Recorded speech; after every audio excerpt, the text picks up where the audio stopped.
Bom dia, pessoal. Rafa, Universo Botafogo na área. Bom, pessoal, eu começo com a seguinte pergunta. Qual é o papel fundamental de um jornalista? Eu não sou jornalista, o Carlos aqui no canal também não é jornalista. A gente sempre faz questão de frisar isso, que a gente costuma dar opinião aqui como torcedor, né? A gente procura ter um cuidado o máximo possível. Obviamente ter uma ética aqui sempre que vai falar com vocês e tal. Mas qual é o papel fundamental e acho que crucial da profissão de ser jornalista? É sempre duvidar e sempre investigar, né? Toda essa questão envolvendo o John Textor e as denúncias e tudo que ele já falou, a gente até já falou aqui outras vezes, eu acho que todo mundo que tenta ter um bom senso nessa história sabe que o Textor em dado momento sim passou do ponto, falou mais do que deveria, ele já tinha tocado no assunto lá atrás, já ficou meio que acertado que ele deveria mostrar as provas das autoridades e tal. E aí, ali um pouquinho antes do jogo da Libertadores, ele resolve tocar no assunto novamente, levantou toda a polêmica novamente e tal. A minha opinião pessoal, acho que ali ele passou do ponto um pouco, ele não precisava de novo ter tocado no assunto, e sim já apresentado as provas a quem deveria apresentar.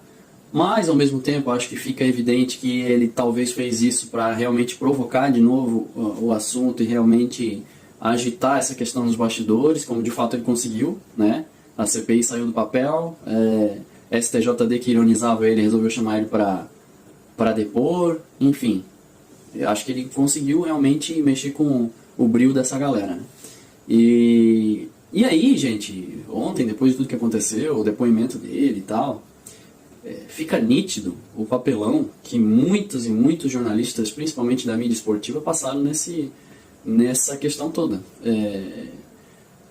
Primeira coisa que tem que se deixar claro se o Brasil não tivesse passado por Edilson Pereira de Carvalho, não tivesse passado por Operação Penalidade Máxima, se a gente não tivesse visto lá na Juventus, a Juventus caindo por conta de jogador envolvido com aposta, vários escândalos que tem no mundo todo, o próprio Paquetá chegou a ter uma negociação em curso com o Manchester City paralisada ou cancelada por conta de um suposto envolvimento. A princípio parece que não teve, mas enfim.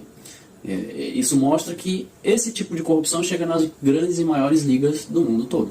E seria uma ingenuidade nossa achar que no Campeonato Brasileiro seria diferente ou seria algo absurdo. A dona Leila Pereira, do Palmeiras, essa senhora, primeiro ela por 3 vezes ela xinga o John Textor, literalmente xinga, usa palavras chulas aí, coisa que em momento algum ele fez. Em todos os momentos ele fez questão de frisar que o envolvimento não era dos clubes, e sim de alguns atletas e alguns árbitros, né? Então, de forma alguma ele atacou alguma instituição diretamente. Beleza, é normal que ela se sinta ofendida e venha responder ele e tal. Agora, usar esse tipo de palavra que ela vem usando é totalmente deselegante.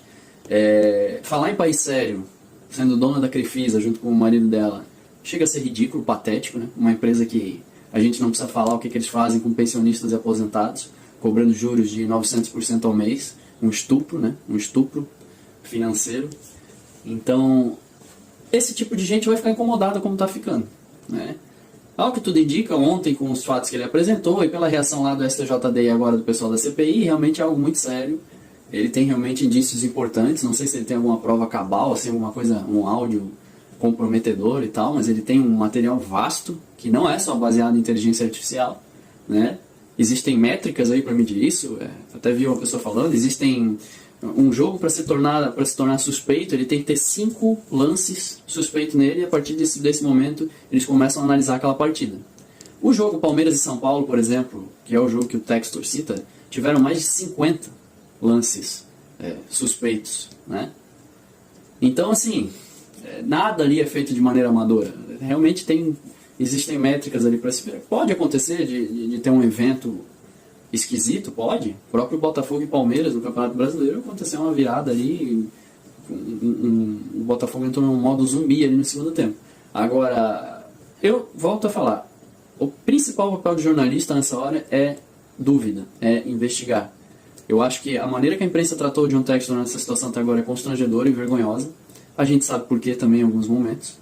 Então, pouquíssimos jornalistas eu ouvi falando nisso. O Eric Faria eu ouvi falando na questão de jornalista ter que trabalhar com a dúvida, né? O senador Portinho, acho que é Portinho, foi muito feliz ontem no discurso dele, falando exatamente sobre isso. Então, fica aí uma lição para um monte de jornalista veterano.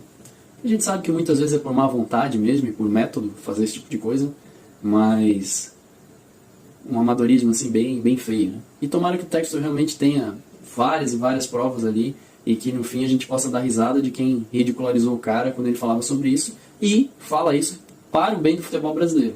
Eu falo aqui sem clubismo, eu acho que se fosse outro dirigente buscando isso de uma maneira que realmente quer a profissionalização e quer um futebol melhor, a gente tem o dever de apoiar esse tipo de situação. Valeu, galera. Um abraço e um bom dia para vocês.